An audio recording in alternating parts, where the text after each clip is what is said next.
He was Barack Obama's formidable challenger in the 2008 elections as the Republican presidential candidate. He's a war veteran, a long-standing senator from Arizona. I'm joined here by Senator John McCain this evening. It's a pleasure to have you here on Network 18. Thank you very much. To begin with, of course, you come in here at a time when there is a new government in India, and the priority of the government really seems to be neighborhood as far as foreign policy is concerned. There's also that Look East policy focusing on Japan, China. Now, you've had a series of interactions with some top leaders in New Delhi today. What really was the crux of those meetings? What are your expectations as far as the New Delhi government is concerned? We have very high expectations, as I think the people of India do. This is a very decisive election. We have a very strong leader. We think that it's an opportune time for renewal and reinvigoration of relations between the United States and India.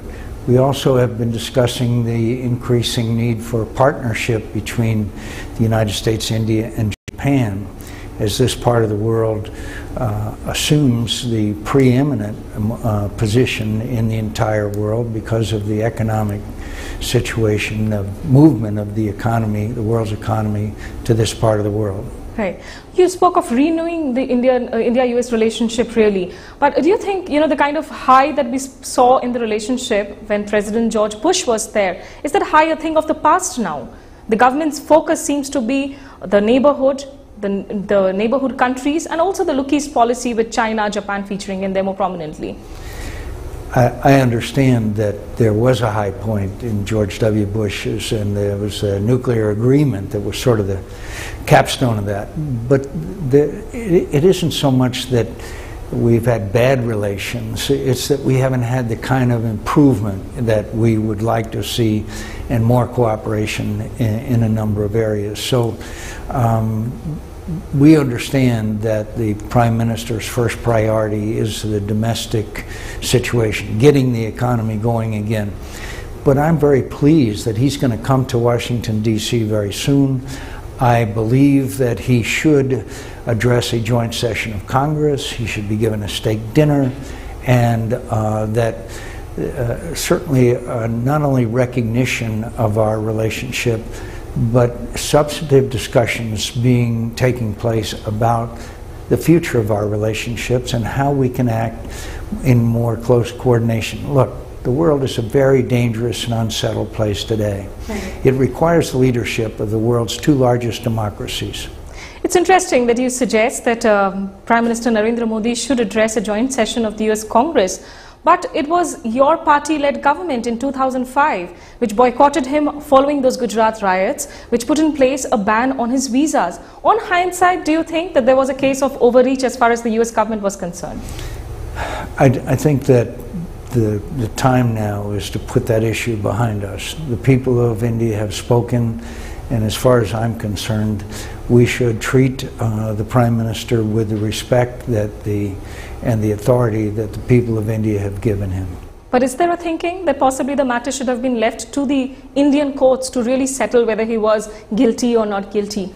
I don't know, because we have certain criteria that we're supposed to act on by law, but I think the important thing, and clearly the Prime Minister's desire to come to the United States to meet with the American people. By the way, I'd love to see him stop in Silicon Valley, where there's many Indian Americans who have done very well there, that it's time for us to move forward. There's just too many things happening in the world that require a strong United States-India relationship.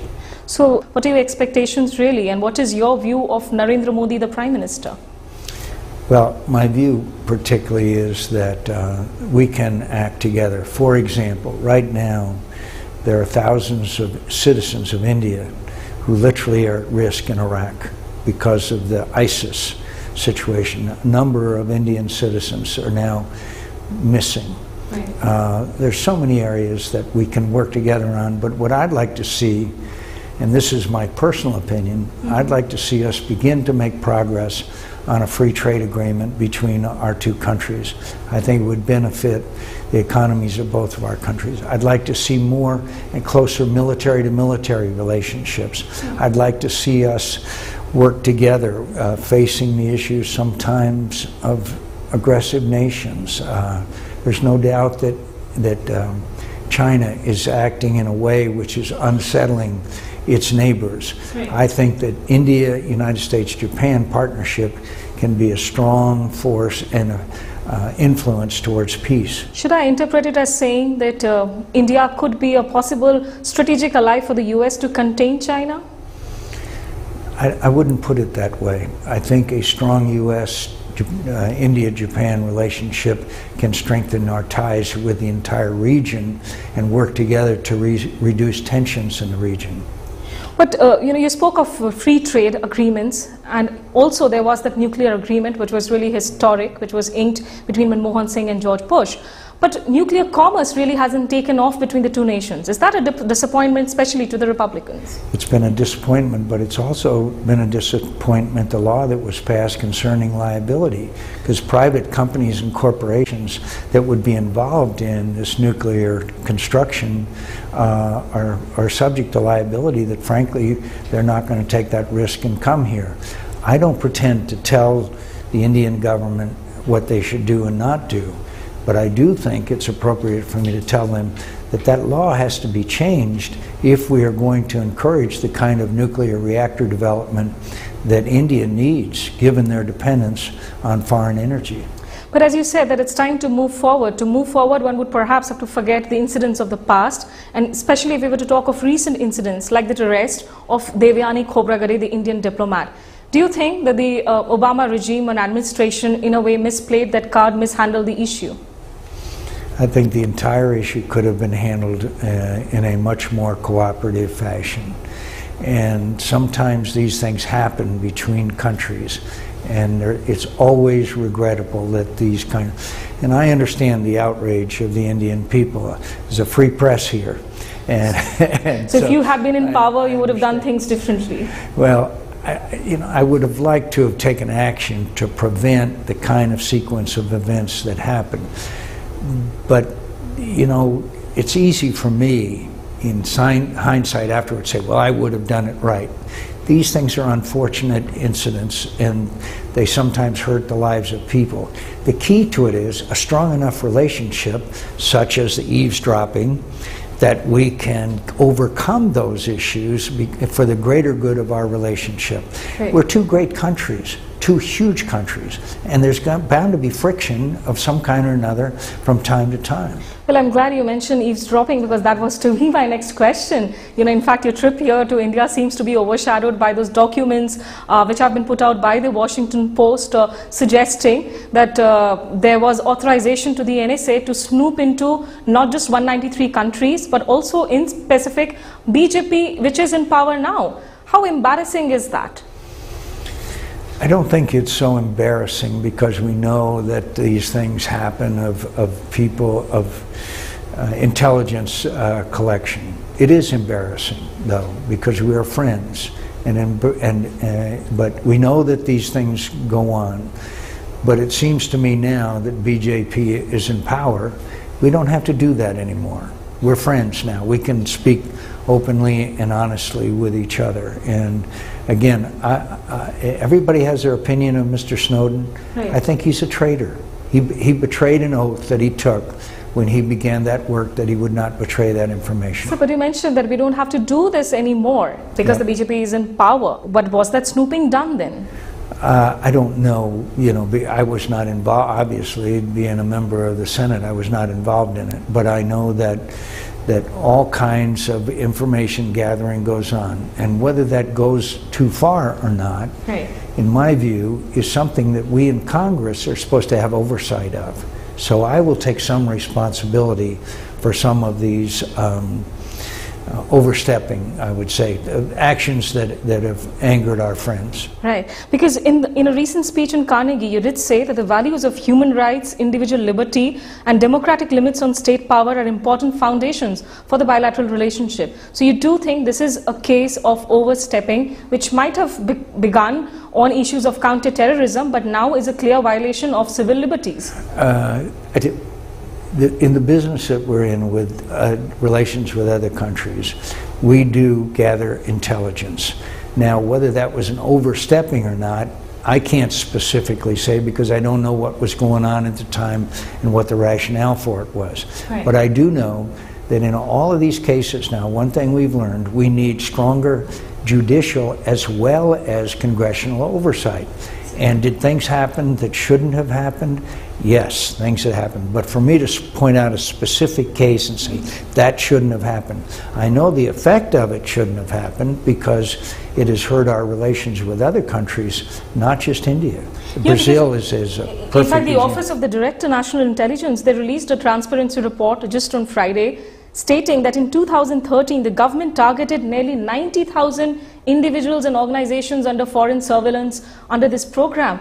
So if you say that this is a case of overstepping, if the Republicans were to return to power, would you have a changed approach on this entire snooping business? I can guarantee you there are some countries that I would do everything I can to gather intelligence in any way that I could without causing a war or something. But I mean, using any technical means that I can.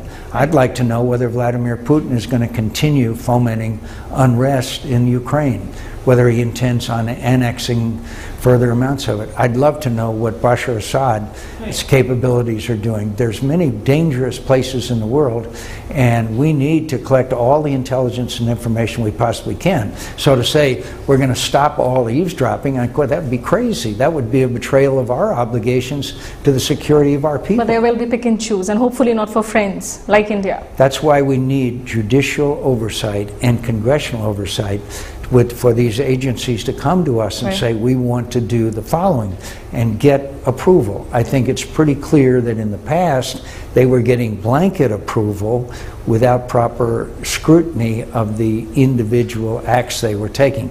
But don't get me wrong, I fully support trying to find out what people are doing that are trying to destroy the United States of America. Right, so American interests, of course, would be at the helm as far as this is concerned. Now, on the issue of counter-terrorism, where we see increased India and US cooperation, you recently, of course, you were all praised for the former Prime Minister Manmohan Singh for the restraint he showed post those Mumbai attacks. You called him a statesman for that. God forbid, if there was to be a horrendous attack in the days to come, would you expect Mr. Narendra Modi also to show similar restraint? I understand that there are limitations to the patience of any country. That's why after the 9/11 attacks, we told the Taliban government in Afghanistan, either turn these people over or we're invading. People forget why we went to Afghanistan. It was because of 9/11.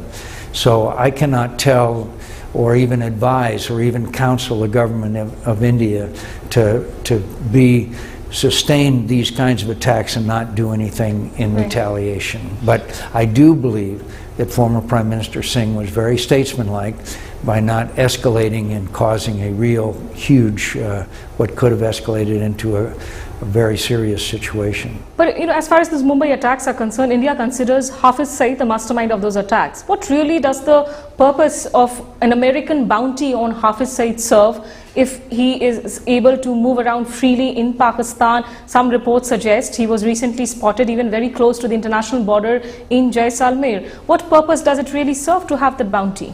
I think that we have to carefully gauge not only our ability to capture that individual, but what impact that has on the sovereignty of the country where we are going and the circumstances surrounding that. We would love to see other people capture him and turn him into us. That would be the ideal situation. But I also believe that putting bounty on the heads of people who are responsible for the deaths of Americans is entirely appropriate and has had some benefit. Before I just turn my focus into the situation in Iraq, quick question on Afghanistan. You've mentioned that India possibly sees it as a source of tension as far as the bilateral relationship is concerned, because in case if Americans leave with their job unfinished, it will lead to problems. Do you also see perhaps more terror being exported to Kashmir after troops pull out there? I am absolutely convinced that if we don't leave a residual force, we will see the same situation evolve in Afghanistan as we are now seeing in Iraq. I predicted that if we didn't leave a residual force in Iraq, that you would see what is happening today. And of course now that begins to be a very serious Afghanistan becomes a national security interest of the Afghan government, of the Indian government. Right. We slip into a short break here. After the break, we talk about the situation in Iraq and President Barack Obama's approach to the rise of ISIS.